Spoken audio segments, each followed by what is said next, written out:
Gold, trusted gold buyers. మీరు తాకట్టు పెట్టిన బంగారాన్ని విడిపించి ఈ రోజు ఉన్న మార్కెట్ ధరకు కొనబడను. నల్గొండ జిల్లా కొండమల్లేపల్లిలో Nagarjuna grammar concept school principal Rupa Reddy హత్య కేసుకు సంబంధించి ఒక భయంకరమైనటువంటి వాస్తవం బయటపడింది. ఈ హత్య కేసు గుట్టు మొత్తానికి వీడింది. రూపారెడ్డిని అత్యంత దారుణంగా పాశవికంగా 27 సార్లు కత్తితో పొడిచి చంపినటువంటి కేసుకు సంబంధించి పోలీసులు తేల్చినటువంటి ఒక భయంకరమైన వాస్తవం ఏమిటంటే, ఈ స్కూల్లో చదివినటువంటి విద్యార్థులే 10వ తరగతి విద్యార్థులు ముగ్గురు కలిసి రూపారెడ్డిని చాలా దారుణంగా చంపేసినట్టుగా తెలుస్తోంది సమాచారం.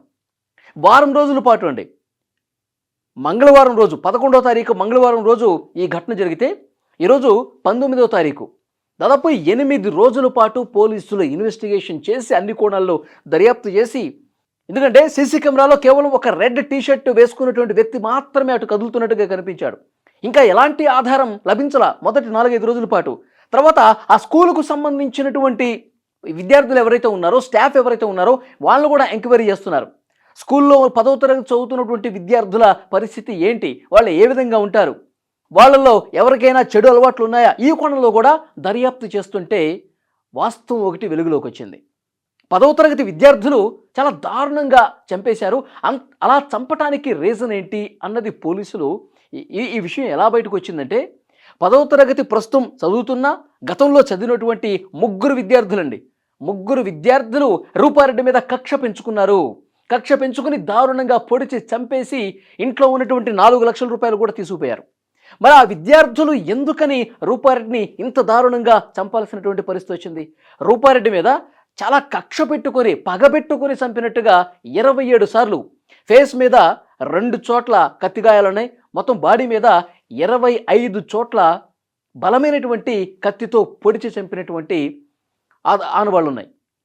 అయితే ఆ ముగ్గురు విద్యార్థుల్లో ఒక విద్యార్థిని ప్రస్తుతం పోలీసులు అదుపులోకి తీసుకున్నారు. ఇబ్రహీంపట్నం దగ్గర అతన్ని అదుపులోకి తీసుకున్నట్టుగా తెలుస్తోంది. అతని నుంచి పూర్తిగా ఇన్ఫర్మేషన్ కూడా కూపీ లాగినట్టుగా తెలుస్తోంది. మరి ఎందుకు చంపారు అని ఆరా తీస్తే పోలీసుల విచారణలో బయటపడింది ఏంటంటే, ఆ ముగ్గురు విద్యార్థులు గంజాయికి అలవాటు పడ్డారు. స్కూల్ ప్రెమిసెస్లోనే వాళ్ళు గంజాయి సేవిస్తూ చాలా చెడు అలవాట్లకు బానిసైపోయి ఇష్టారీతిన ప్రవర్తిస్తున్నారని చెప్పి ప్రిన్సిపల్ రూపారెడ్డి దృష్టికి వచ్చిందంట. ప్రిన్సిపల్ రూపారెడ్డి వాళ్ళని గట్టిగా మందలించడంతో పాటు, మీరు ఇదే విధంగా బిహేవ్ చేస్తే పోలీసులకు కంప్లైంట్ చేస్తాం, మీకు అసలు జీవితమే లేకుండా పోతుంది, మర్యాదగా మీరు అవన్నీ కూడా మానేయండి, ఆ గంజాయి అలవాట్లు బానిసైతే మొత్తం మీ లైఫ్ కొలాప్స్ అయిపోతుంది, మీరు అసలు పై చదువులకు చదవలేరు, జీవితం మొత్తం కూడా మీరు ఈ బానిస బతుకులైపోతాయి అని హెచ్చరించింది. వాళ్ళ మంచి కోసమే చెప్పింది రూపారెడ్డి. గంజాయి సేవిస్తున్నటువంటి ఆ ఫోటోలు, వీడియోలు, ఎందుకంటే స్కూల్ ప్రెమిసెస్లో ఇక్కడ ఈ రూపారెడ్డి స్కూల్లో చదివినటువంటి వాళ్ళే కదా, దానికి సంబంధించినటువంటి ఇన్ఫర్మేషన్ పూర్తిగా రూపారెడ్డి దగ్గర ఉంది. ఆ ఫోటోలు ఉన్నాయి, వీడియోలు ఉన్నాయి. వాళ్ళు గంజాయి సేవించి ఆ మత్తులో చేసేటటువంటి పనులు, గంజాయి సేవించి దుర్భాషలాడటం, బూతులు తిట్టం, వాళ్ళు గంజాయి సేవించి స్కూల్కి వస్తున్నటువంటి పోతున్నటువంటి ఆడపిల్లల మీద వాళ్ళు చాలా దారుణంగా బిహేవ్ చేయటం, ఇలాంటి పిచ్చి చేష్టలన్నీ కూడా గంజాయి మత్తులో చేశారు వీళ్ళు. సో దానికి సంబంధించినటువంటి ఫోటోలు, వీడియోలు అన్నీ కూడా రూపారెడ్డి దగ్గర ఉండి వాళ్ళని పిలిపించి గట్టిగా వాళ్ళని మందలించడంతో పాటు, మీరు ఇదే విధంగా మీ పద్ధతి మార్చుకోకపోతే చాలా సీరియస్గా యాక్షన్స్ తీసుకుంటాం, మీరు అసలు కొండమల్లేపల్లిలో కూడా ఉండలేరు, పోలీసులు కంప్లైంట్ ఇస్తే పోలీసులు మిమ్మల్ని అరెస్ట్ చేస్తే మీరు ఇప్పట్లో బయటికి రారు, ఇవి మీరు మా దగ్గర చదివారు కాబట్టి ఇవన్నీ కూడా నేను ఇంకా బయట పెట్టను, ఇప్పటికైనా మీ బుద్ధి మార్చుకోండి, మీ తీరు మార్చుకోండి అని చెప్పి రూపారెడ్డి గట్టిగా క్లాస్ పీకారు. ఆ ఫోటోలు, వీడియోలన్నీ కూడా రూపారెడ్డి దగ్గరే ఉన్నాయి. ఇది జరిగింది. దీన్ని మనసులో పెట్టుకుని, ఎందుకంటే రూపారెడ్డి ప్రిన్సిపల్ వాళ్ళ జీవితం బాగుండాలని, మన దగ్గర చదివినటువంటి స్టూడెంట్స్ ఇట్లా చెడు అలవాట్లకు బానిస కాకూడదు, వీళ్ళ జీవితం నాశనం కాకూడదు, వీళ్ళు మంచిగా ఉండాలని చెప్పి రూపారెడ్డి చెప్పింది. కానీ ఆ ముగ్గురు విద్యార్థులు ఎలా ఆలోచించారు? ఒక సైకోలాగా, ఒక క్రిమినల్ లాగా ఆలోచించారు. మనల్నే ప్రశ్నించింది, మనల్నే బెదిరించింది, మనల్నే పోలీసులు కంప్లైంట్ ఇస్తానని చెప్పింది. మన ఫోటోలు, వీడియోలన్నీ కూడా రూపారెడ్డి దగ్గర ఉన్నాయి. ఏదో ఒకరోజు బయటకు పెట్టేస్తుంది మనం గంజాయి తీసుకుంటున్నట్టు, మన ఇంట్లో తెలిసిపోతుంది, మన ఊళ్ళో తెలిసిపోతుంది, పోలీసులకు కూడా కంప్లైంట్ ఇచ్చేస్తారు, మనం జైల్లో ఉండాల్సిన పరిస్థితి వస్తుందని చెప్పి వాళ్ళందరూ కూడా ఆ ఆలోచనలో ఎలాగైనా సరే రూపారెడ్డి మొబైల్ ఫోన్లో ఉన్నటువంటి వాటన్నిటిని కూడా మనం తీసేసుకోవాలి, ఇది బయటికి రాకూడదంటే ఇంటికి వెళ్ళాలి అని చెప్పి ఒక ప్లాన్ వేసుకున్నారు వీళ్ళు. రూపారెడ్డి మొబైల్ ఫోన్లో వీళ్ళకి సంబంధించిన గంజాయి సేవిస్తున్నటువంటి ఫోటోలు వీడియోలు ఉన్నాయి కాబట్టి ఎలాగైనా సరే వాటిని మనం నాశనం చేసేయాలి, వాటిని డిలీట్ చేసేయాలి, ఆధారాలు ఎక్కడ కూడా ఉండకూడదు అని చెప్పి వాళ్ళు మైండ్లో ఫిక్స్ అయిపోయి ఈ ప్లాన్ చేశారు, ఇంటికి వెళ్ళే ప్లాన్ చేశారు ఆ ముగ్గురు విద్యార్థులు. రూపారెడ్డి భర్త రాజేందర్ రెడ్డి మొన్న బోనాలు జరిగినప్పుడు శనివారం, ఆదివారం, సోమవారం 3 రోజుల పాటు వరుసగా సెలవులు వచ్చినాయండి. ఈ 3 రోజుల సెలవులు వచ్చినప్పుడు ఫ్యామిలీ మొత్తం కూడా హైదరాబాద్ గుర్రంగూడకు వెళ్ళారు. అక్కడ వాళ్ళ అబ్బాయి ఇంజనీరింగ్ చదువుతున్నాడు. సెలవులు ఉన్నప్పుడల్లా ఫ్యామిలీ మొత్తం అక్కడికి వెళ్తారు, కొడుకుతో పాటు ఉంటారు. మళ్ళీ సెలవులు అయిపోయిన తర్వాత కొండమల్లేపల్లికి వచ్చేస్తారు. అప్పుడు కూడా అలాగే వెళ్ళారు. అయితే భర్త రాజేందర్ రెడ్డి మాత్రం మంగళవారం రోజు పాటు రావాలి కదా, మంగళవారం రోజు కొండమల్లేపల్లికి రావాలి. ఆయన అక్కడే ఉన్నాడు, కొడుకు దగ్గరే ఉన్నాడు. నాకు హైదరాబాద్లో చిన్న పని ఉంది, నువ్వు వెళ్ళు రూపారెడ్డి, నీకు స్కూల్ ఉంది కదా, స్కూల్ ఇంపార్టెంట్, 3 రోజులు సెలవులు వచ్చినాయి కాబట్టి ఇప్పుడు అందరూ కూడా పిల్లలందరూ స్కూల్కి వస్తారు, నువ్వు స్కూల్కి వెళ్ళులే అని చెప్పి కొండమల్లేపల్లికి పంపించేశాడు. రూపారెడ్డి ఒక్కతే కొండమల్లేపల్లికి వచ్చేసింది స్కూల్కి వచ్చిన తర్వాత మంగళవారం సాయంత్రం వరకు స్కూల్ దగ్గరే ఉన్నారు. సాయంత్రం పూట యాక్చువల్గా 6:30 వరకు స్కూల్లోనే ఉంటారు రూపారెడ్డి. అయితే ఆ రోజు 5:30కి 5 ఆ ప్రాంతంలో 5 గంటే ముందే అక్కడ ఉన్నటువంటి స్టాఫ్, తన దగ్గర పనిచేసే స్టాఫ్కి ఈరోజు ఫ్రెండ్స్ వస్తూ ఉన్నారు, ఫ్రెండ్స్తో కొంచెం మాట్లాడేది ఉంది అని చెప్పి అక్కడ చెప్పేశారు. చెప్పి బయలుదేరారు. 5 ఇంటికి వచ్చారు. ఇంటికి వస్తున్నటువంటి ఆ దృశ్యాలు కూడా సీసీ కెమెరాలో చాలా క్లియర్గా ఉన్నాయి. అయితే ఈ విషయం ఈ ముగ్గురు విద్యార్థులకు తెలిసింది. ఎందుకంటే ప్రతిరోజు భార్యాభర్తలు ఇద్దరు ఉంటారు, రాజేందర్ రెడ్డి, రూపారెడ్డి ఉంటారు ఆ ఇంట్లో.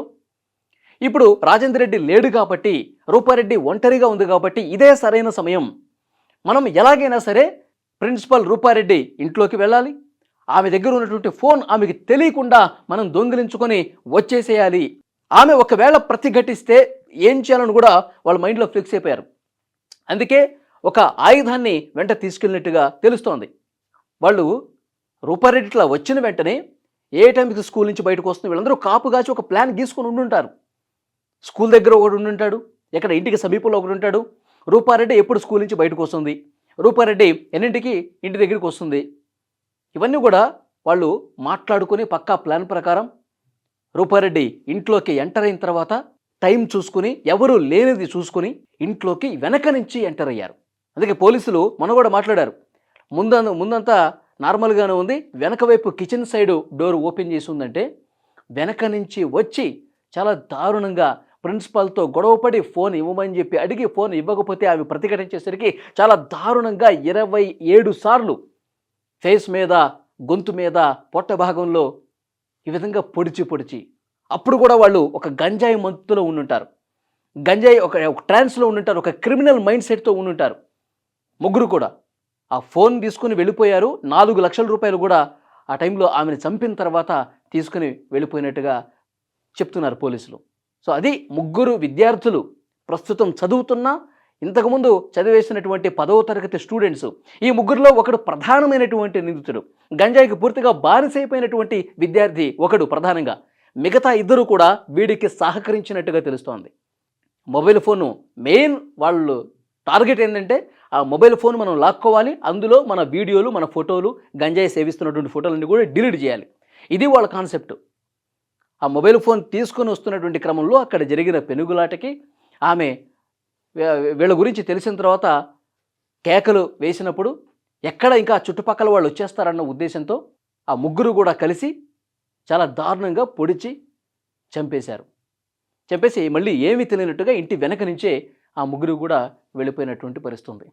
సో ఇది పోలీసులు వాళ్ళ ఇన్వెస్టిగేషన్లో ఆ ముగ్గురు విద్యార్థులకు సంబంధించి సమాచారం బయటకు వచ్చింది. అందులో ఒకడు పట్టుబడ్డాడు, మిగతా ఇద్దరు కోసం కూడా గాలిస్తున్నటువంటి సిచ్యువేషన్ ఉంది. మరి కాసేపట్లోనే పోలీసులు రూపారెడ్డి హత్యకు సంబంధించి ఆధారాలతో సహా అసలు ఏం జరిగింది, ఎట్లా చేశారన్నది కూడా మరి కాసేపట్లో మీడియా ముందుకు రాబోతున్నారు.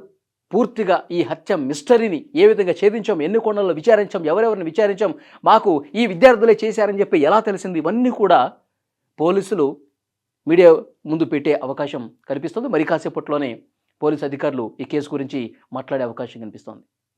ఈ వీడియోకి సంబంధించి మీ అభిప్రాయాన్ని కూడా కామెంట్ చేయండి. వారం రోజుల పాటు పోలీసులు నిజంగా వాళ్ళు అన్ని ఊళ్ళో 90 సీసీ కెమెరాలు ఉన్నాయి. ఆ జేబీ కాలనీలో బయట ఊరు మొత్తం చూసుకుంటే 900 సీసీ కెమెరాలు ఉన్నాయి.